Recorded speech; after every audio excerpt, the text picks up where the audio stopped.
everybody, and welcome to this week's episode of the High Altitude Gardening Series. My name is Monica. I'm the Farm to School Director here at Guidestone, Colorado.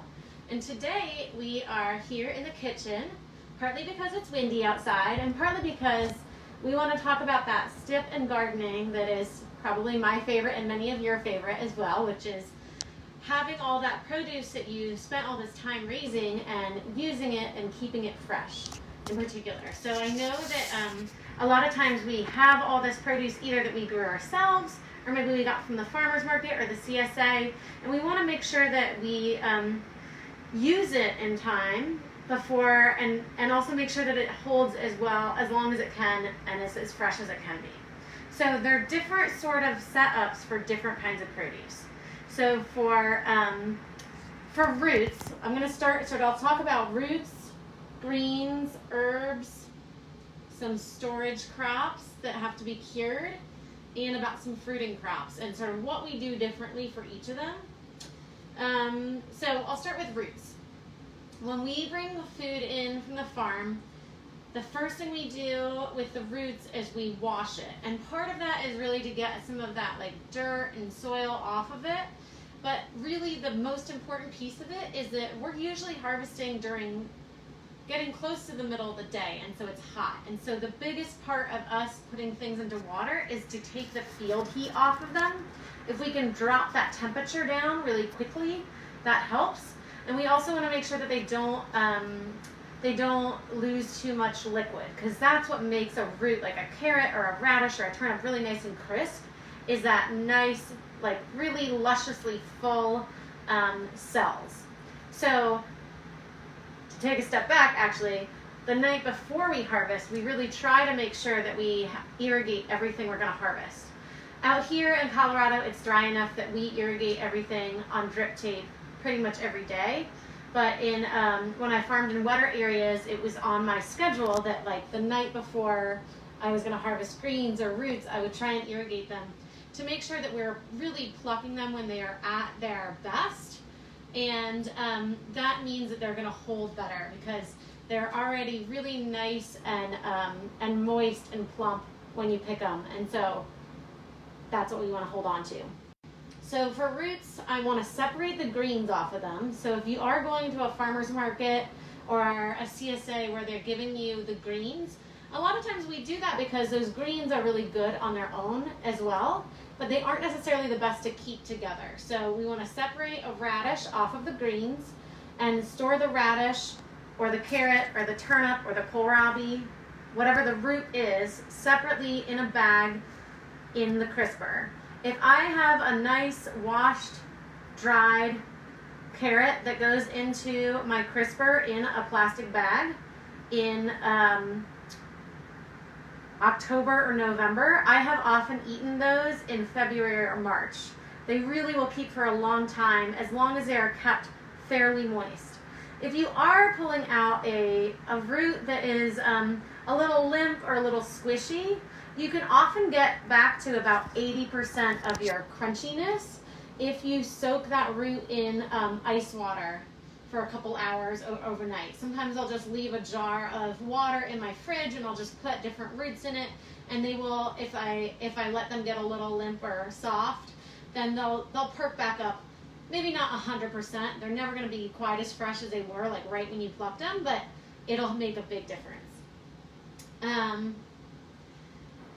So now we have taken our root off of our greens. What are we going to do with those great turnip greens? Those are some of my favorite greens in the world, right? So similar to the roots, we want to wash them and dry them as soon as possible. If we do a good job of drying them with the greens, then we want to put them into, again, a plastic bag and seal it. Two things I want to say here. The first is that it is important to make sure those greens are dried. And so when we're at the farm, when we're harvesting, we put our greens through a giant salad spinner. And there are a lot of different farms at different scales have different sort of scales of salad spinners, but at the basic level, it is just a salad spinner that you might have in your house. So if you're gardening in your backyard, you harvest some nice arugula or some leaf lettuce, you want to wash it pretty thoroughly, put it in that spinner, spin it dry, and then transfer it into a plastic bag so it's not sitting in liquid. And one thing that I've heard, I haven't done this a lot on my own because I usually find that my greens last pretty long and I go through them fast enough, but you can also take a paper towel and get it wet and wring it out so it's just a little bit moist, so it's not wet but a little moist, and put that in your bag, and that will help to keep those greens nice and fresh a long time as well. The next thing I want to talk about is those bags. This year, in preparing for like food safety and especially thinking about coronavirus and like the way that we're structuring our CSA, we knew we were going to need to use more bags than we usually do. You know, I have run a lot of CSAs where we let people pick out their produce. That didn't seem like a good idea with coronavirus, so we pre-bag a lot of things that we haven't always. And I looked into getting some of those biodegradable plastic bags, quote-unquote plastic bags, biodegradable bags, and I've used them when I've gotten produce at the grocery store. I've been kind of disappointed in them that I really feel like they allow too much moisture to leave, and so my kale or carrots, everything in them, it doesn't hold them as long. I think it's okay for a day or two, but if you aren't going to get to those greens right away, I will put them into a plastic bag. And a lot of times I just save my old produce bags so that I can clean them out and dry them thoroughly, and then I'll put new produce into those plastic bags again. At the farm, we put all of our loose greens into plastic bags after they've been washed and dried in the salad spinner, and that's usually what I really recommend. Greens. All right, so the next thing I wanted to talk about was herbs. I kind of think about there being these two different kinds of herbs. So the roots and the greens and the first group of herbs I talk about, they like to be kept pretty cool. It's the temperature of a usual refrigerator. It's probably about 38 degrees. Ideally, it's below 40 degrees. And that's kind of what we're shooting for. It's kind of like as close, honestly, as we can get to freezing, but still being above freezing, because we all know that greens don't bounce back very well if you do freeze them. So that first kind of herbs that like to be pretty cold include things like dill, cilantro, and parsley. On the flip side, basil it likes to be warm. I don't put it into the fridge. If I put it into that cold of a fridge, if it's below 37, it will actually get these black patches on it where it is sort of this frost damage. Basil is like very tender. It's not just tender to frost, it's tender to anything 37 degrees and below. So I will keep basil on the counter, but all of those herbs, I find the way to keep them best is if they have enough stem, I'll put them into a short vase or a little mason jar and stand them up in the refrigerator for the cold herbs like dill, cilantro, parsley, and for basil or warm herbs, I'll put them in that jar on the countertop. And that seems to keep them fresh the longest. Basil in particular, I really try to make sure I don't wash basil because the water can damage the leaves as well. And so we just try and keep it clean, keep it upright, and so when we cut it, we just put it straight into a bag, or we can leave it out at room temperature. We don't want to put it into the refrigerator.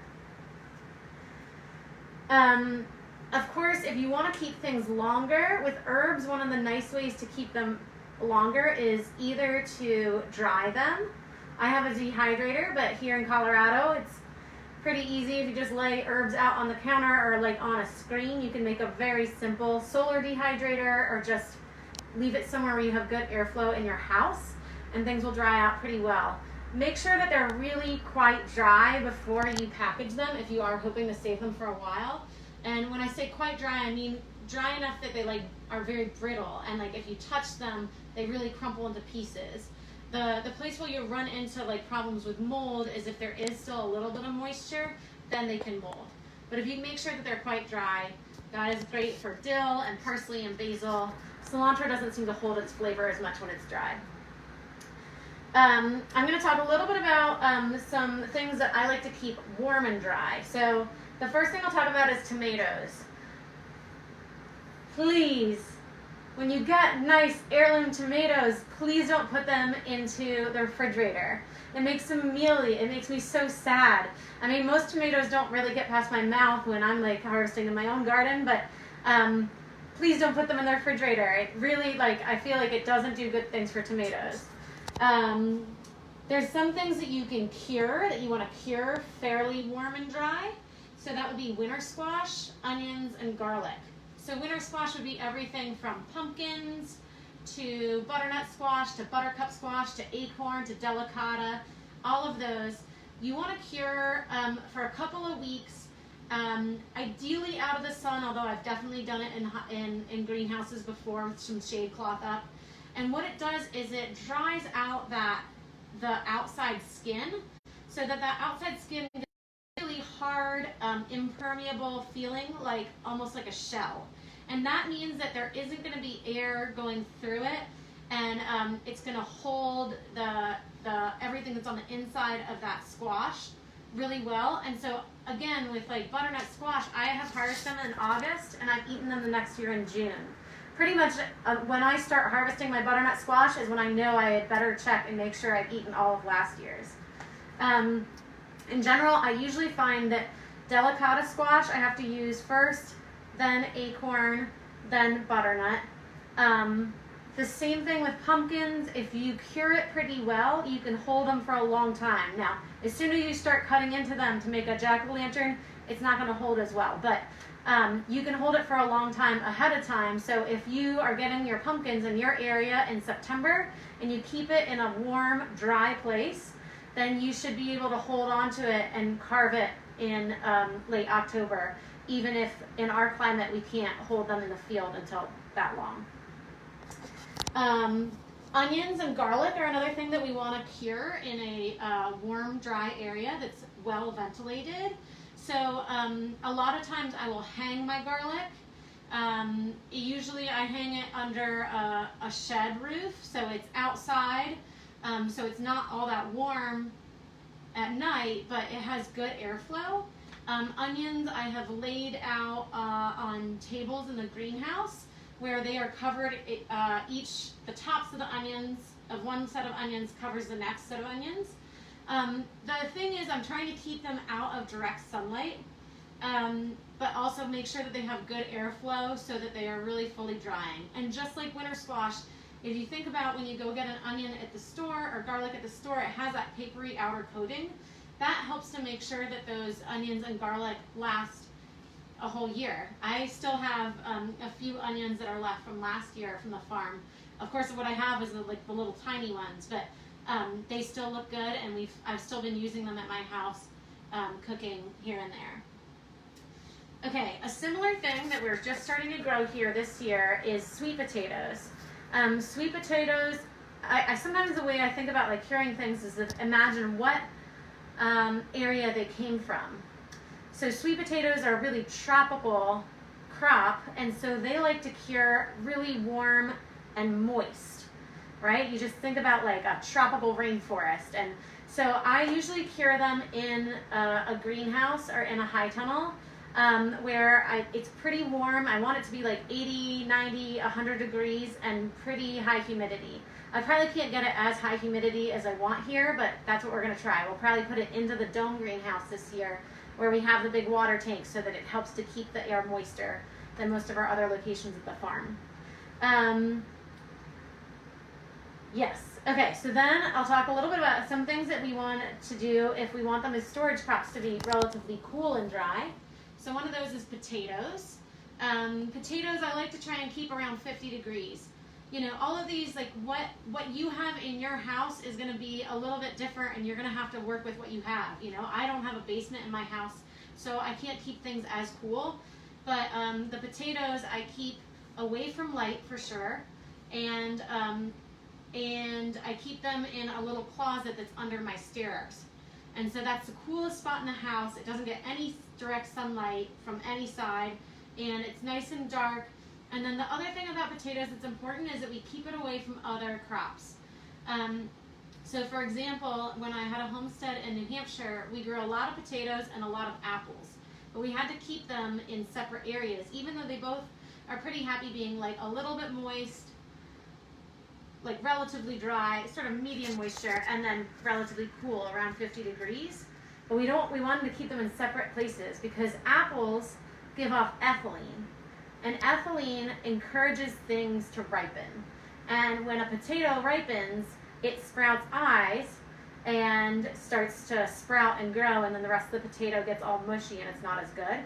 So we want to keep our apples and our potatoes separate. And the same thing if it's pears, we want to keep pears away from potatoes. On the flip side, ethylene is a great thing to know about. If you have a banana and you are like, oh, I really want this banana to ripen between today and tomorrow, put it in a paper bag or put it in a plastic bag, somewhere where the banana is giving off ethylene, and then it's also that ethylene is encouraging the banana to ripen further. So if you just close it in its own little sealed container, it will ripen a lot faster. Or in the spring, if I have potatoes that are still fairly solid and I don't see eyes on them, I might put them in a bag with a banana or a banana peel or with some apples and let that ethylene encourage those potatoes to start sprouting when I am ready to plant them. That's a little bit about ethylene. And I talked a little bit about apples, but like the same thing with a lot of our other fruiting crops. They like to stay fairly cool. They're not the most critical to get cold. So if I am running out of room in the fridge, peppers, they'll hold longer in the refrigerator than they will outside, but they're okay to leave on the counter. Summer squash, the same thing, and zucchini, they will hold longer in the refrigerator, but they'll hold okay on the counter. I usually just try and find a spot, like I won't put them in a sunny spot on the counter. I'll try and keep them cool. But if I'm running out of room in the fridge, that's one of the things I'll leave out. Same thing with watermelon. If you're really trying to hold a watermelon for a long time, then you have to make room for it in your refrigerator.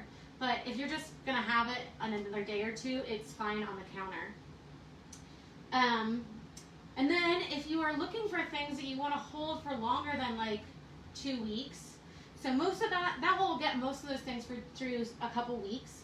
If your greens are nice and clean and dry, and if your roots are sealed in nice good plastic bags and in your crisper, and then some of those storage crops will last for even longer. So there's some things that like dry really well. Like a lot of herbs dry really well. I use a big dehydrator, and some of the other things I really like drying are tomatoes, of course, but also zucchini. Zucchini makes great zucchini chips if you dry it. Tomatillos. One thing I do is if I am drying my tomatoes, I peel them and then I dry the tomato skins on their own, and then I just sort of like crush that all up, and it just makes this great powder that you can add to give a little bit of tomatoey flavor to some dish. One thing that goes really well, like we're just in the time of year where we're doing a lot of our garlic scapes. Our garlic made scapes really late for us this year. And so the garlic scapes are scallions or really anything in that allium family that you're eating the greens of. I like to save it by putting it in the food processor with a little bit of oil. And I might make it into an actual proper pesto, or I might just like grind it up with oil and then put it in the fridge. Once it settles a bit, I add a little layer of oil on the top to seal it, and I put it in the fridge or I put it in the freezer. And then every time I want to cook something with garlic, I don't have to peel a garlic right then. I just go into my fridge, I open that jar, I take a little teaspoon or tablespoon of this chopped minced garlic scape, and I'm ready to go and start my whatever I'm sauteing. That's my favorite thing to do with garlic scapes, for sure. Some of the things that, if I have freezer space, I love freezing things. Like cherry tomatoes, I'll freeze. They actually are really good in the dehydrator also. I call them tomazons. I slice them in half. Little sun gold cherry tomatoes, dry them out. They're amazing. A lot of the fruit I feel like is really easiest to hold on to frozen.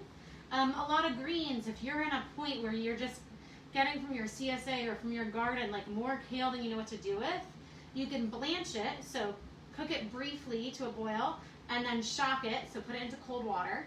So you're gonna get hot just until it has that brilliant green color of just cooked broccoli, no more.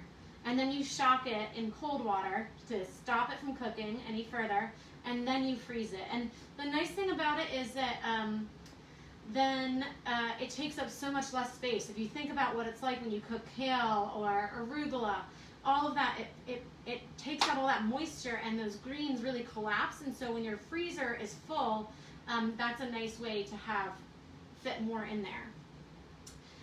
Going back to pestos, so one thing that I've done before also, in addition to putting that garlic scape oil mix into a jar in my fridge, I've also made lots and lots of basil pesto, dill pesto, arugula pesto, pretty much any herb you can grind up into with oil and maybe some garlic and maybe some nuts if you want to, and you can make it into a pesto, and then I'll freeze it into a ice cube tray, and that way when I go to take it out, I don't have to thaw an entire container of pesto. I can just pop out 2 ice cubes worth and just thaw that, or 3, or sort of have it be a little bit easier to match it to whatever recipe I'm doing. And there's nothing like your own homemade pesto in the middle of the winter. Which of course brings me to canning. I love canning. It's challenging at high altitudes here. If you're interested in learning more about canning, I really recommend looking into your local extension office. Every state university has an extension office, so we go through Colorado State CSU Extension, and they have a lot of resources for safe canning techniques and a lot of classes for what works in your area, because here at high altitude we really have to be careful about canning because we have such low pressure. I like canning tomatoes, peaches. Other than that, it's mostly fruits because you really need something that's quite acidic. You can also look into making pickles, whether they are quick pickles like dilly beans. I like putting green beans in with a lot of dill and maybe some mustard seed. Radishes make good quick pickles also, and carrots, and of course cucumbers. And you can also ferment things like cabbage to make sauerkraut or kimchi, or fennel or carrots. There are a lot of great recipes out there for making fermented products as well. So I hope this gives you all a couple ideas of how to best keep your veggies fresh, whether it's just for the next couple weeks while you're using up your CSA or getting what you got from the farmer's market, or if you're really trying to produce and preserve a lot of your own food for the winter. Again, as always, we'll have this again next week at 4:30 on Monday. And if you've been finding these helpful, please follow Guidestone Colorado on Facebook, or you can donate right here on this video to support our programs and our education if you're able. Thanks so much, and happy growing.